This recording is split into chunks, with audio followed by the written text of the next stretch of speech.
ल्यूमनसॉफ्ट video tutorial में खुश आमदीद। इस वीडियो ट्यूटोरियल में मैं आपको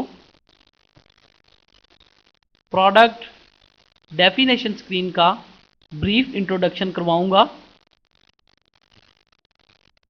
सबसे पहले हम कॉन्फ़िगरेशन से प्रोडक्ट सेलेक्ट करेंगे तो हमारे सामने ये प्रोडक्ट डेफिनेशन स्क्रीन ओपन हो जाएगी। हम तमाम प्रोडक्ट्स को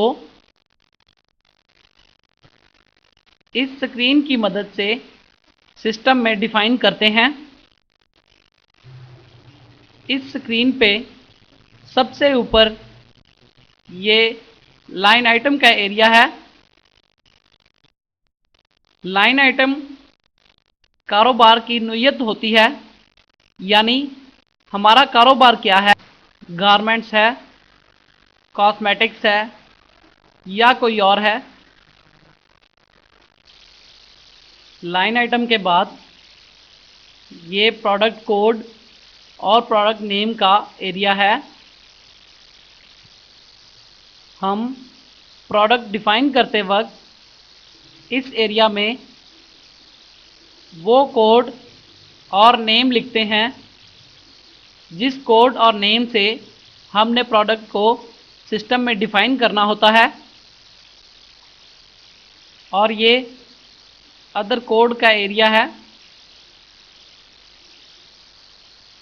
अगर आप प्रोडक्ट डिफाइन करते वक्त इस कोड के साथ कोई और कोड एंटर करना चाहते हैं तो आप इस एरिया में कर सकते हैं। मसलन आप चाहते हैं कि इस कोड के साथ जो कि आपने प्रोडक्ट को अपनी शॉप के हिसाब से दिया है, आप वो कोड भी इस्तेमाल करें जो प्रोडक्ट पर वेंडर की तरफ से आया था, तो आप वो कोड इस एरिया में एंटर करेंगे। ये सेलेक्ट इमेज का बटन है। इस बटन की मदद से आप डिफाइन की जाने वाली प्रोडक्ट की पिक्चर भी साथ अटैच करवा सकते हैं, जो कि सेल करते वक्त सेल की स्क्रीन पर अपीयर होगी। उसके बाद ये कैटेगरी का एरिया है। हम इस एरिया में डिफाइन की जाने वाली प्रोडक्ट की कैटेगरी सिलेक्ट करते हैं। मसलन इस प्रोडक्ट की कैटेगरी ड्रिंक्स है, तो हम यहाँ कैटेगरी के एरिया में ड्रिंक्स सेलेक्ट करेंगे। और इसी तरह ये सब कैटेगरी का एरिया है। इस प्रोडक्ट की कैटेगरी ड्रिंक्स है और सब कैटेगरी में ये प्रोडक्ट जूस में आती है, यानी इसकी सब कैटेगरी जूस है। ये प्रोडक्ट ग्रुप का एरिया है। हम यहाँ प्रोडक्ट का जिस ग्रुप से ताल्लुक़ होता है वो ग्रुप सेलेक्ट करते हैं। और इसके बाद ये दो मज़ीद एट्रीब्यूट्स हैं जिन्हें आप प्रोडक्ट की मज़ीद वजाहत के लिए इस्तेमाल में ला सकते हैं। और इनके टाइटल यानी ये नाम, एज ग्रुप और ब्रांड ये कॉन्फ़िगरेबल हैं, यानी आप इन्हें अपनी प्रोडक्ट के हिसाब से चेंज कर सकते हैं। वाज़ेह रहे कि ये तमाम एट्रीब्यूट्स लाइन आइटम बेस्ड हैं। जैसा कि आप देख रहे हैं कि इस लाइन आइटम में कैटेगरी के एरिया में ये कैटेगरीज आ रही हैं और सब कैटेगरी के एरिया में ये सब कैटेगरीज आ रही हैं। इसी तरह ग्रुप्स के एरिया में ये ग्रुप्स आ रहे हैं और ब्रांड्स में ये ब्रांड्स आ रहे हैं। लेकिन जब हम लाइन आइटम चेंज करेंगे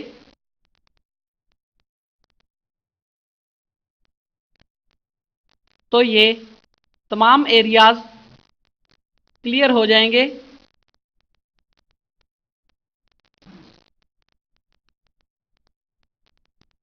मतलब ये हुआ कि इन तमाम एट्रीब्यूट्स का तल्लुक लाइन आइटम से है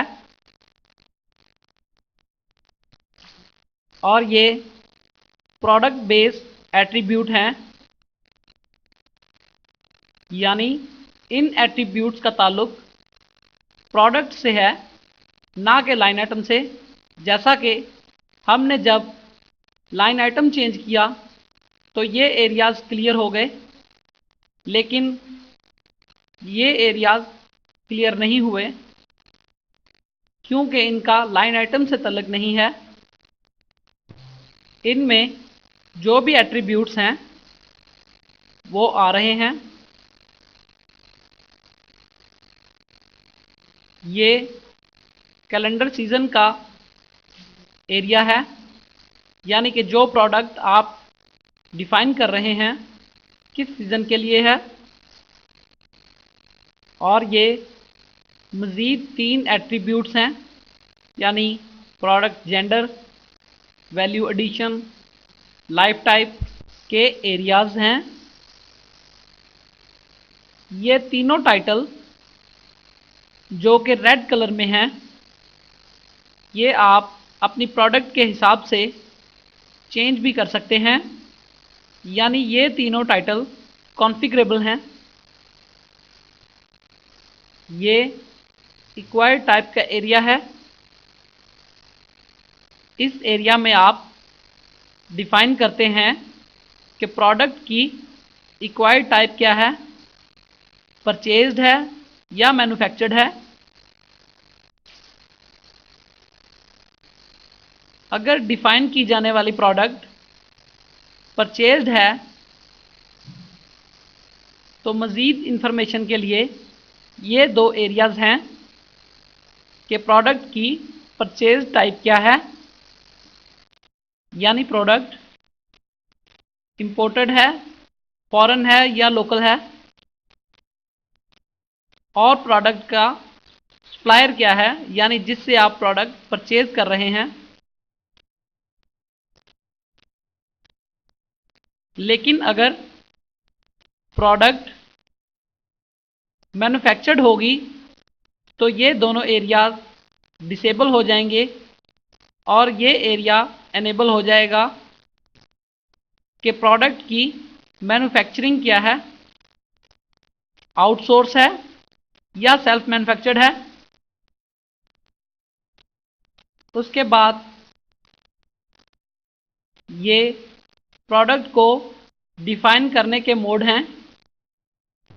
जो बेसिक मोड है ये स्टैंडर्ड मोड है, यानी इस मोड में हम सिंगल प्रोडक्ट डिफाइन करते हैं और सिंगल ही सेल करते हैं।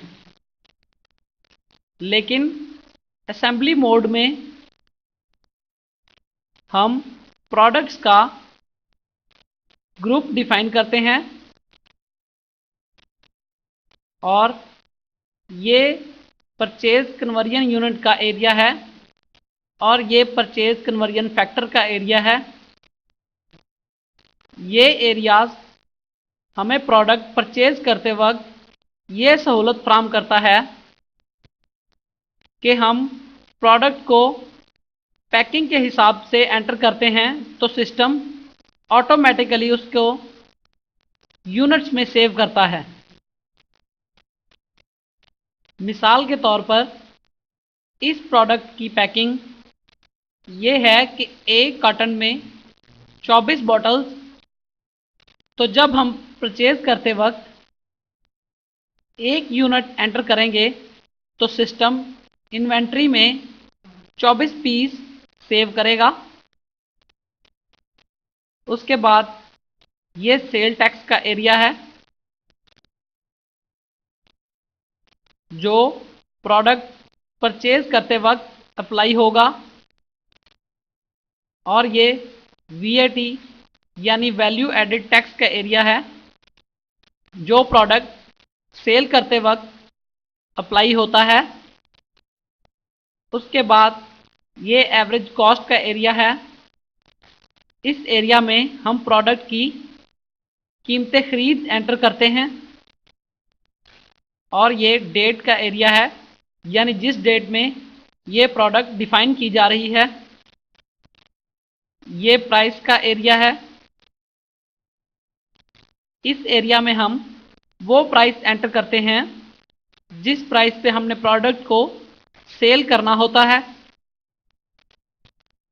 और ये क्वांटिटी का एरिया है। प्रोडक्ट डिफाइन करते वक्त हमारे पास स्टॉक में जितनी क्वांटिटी मौजूद होती है हम इस एरिया में एंटर करते हैं। मिसाल के तौर पर इस प्रोडक्ट के हमारे पास प्रोडक्ट डिफाइन करते वक्त 20 पीस हैं, तो हम इस एरिया में एंटर करेंगे। उसके बाद ये प्रोडक्ट का स्टेटस बॉक्स है, यानी ये प्रोडक्ट एक्टिव है या डीएक्टिव। ये प्रोडक्ट क्रिएशन डेट है, यानी जिस डेट में इस प्रोडक्ट को क्रिएट किया गया था यानी डिफाइन किया गया था। और ये प्रोडक्ट से मुतल्लिक टेक्निकल डिटेल का एरिया है। अगर इस प्रोडक्ट के मुतल्लिक आप कोई डिटेल लिखना चाहते हैं तो इस एरिया में लिख सकते हैं। उसके बाद ये सेट डिफ़ॉल्ट का चेक बॉक्स है। इसको चेक करने से फ़ायदा ये होता है कि जब हम प्रोडक्ट सेव करते हैं तो ये तमाम एरिया क्लियर नहीं होता, बल्कि सिर्फ कोड और नेम का एरिया क्लियर होता है, और हमें अगली प्रोडक्ट डिफाइन करने में आसानी रहती है। ये यूज़र प्राइस का चेक बॉक्स है। अगर हम डिफाइन की जाने वाली प्रोडक्ट के लिए ये चेक बॉक्स चेक कर दें तो सिस्टम को पता चल जाएगा कि इस प्रोडक्ट की प्राइस यूज़र ने फ्रंट एंड से देनी है, यानी सेल करते वक्त देनी है। उसके बाद ये नो बारकोड प्रिंट का चेक बॉक्स है। ये उन प्रोडक्ट्स के लिए चेक किया जाता है जो प्री बारकोडेड होती हैं, यानी जिन पे पहले से ही बारकोड प्रिंट होता है। तो इस चेक बॉक्स को चेक करके सिस्टम को बता दिया जाता है कि जब सिस्टम ऑटोमेटिक बारकोड प्रिंट करे तो इस प्रोडक्ट के लिए बारकोड जनरेट ना हो या प्रिंट ना हो। ये default size and colour check box है। ये सिर्फ असॉर्टमेंट वर्जन यानी कलर एंड साइज वर्जन में इस्तेमाल होता है। वाज़ेह रहे कि ये जनरल प्रोडक्ट डेफिनेशन स्क्रीन है। जनरल प्रोडक्ट यानी जिन प्रोडक्ट्स में कलर एंड साइज इस्तेमाल नहीं होते।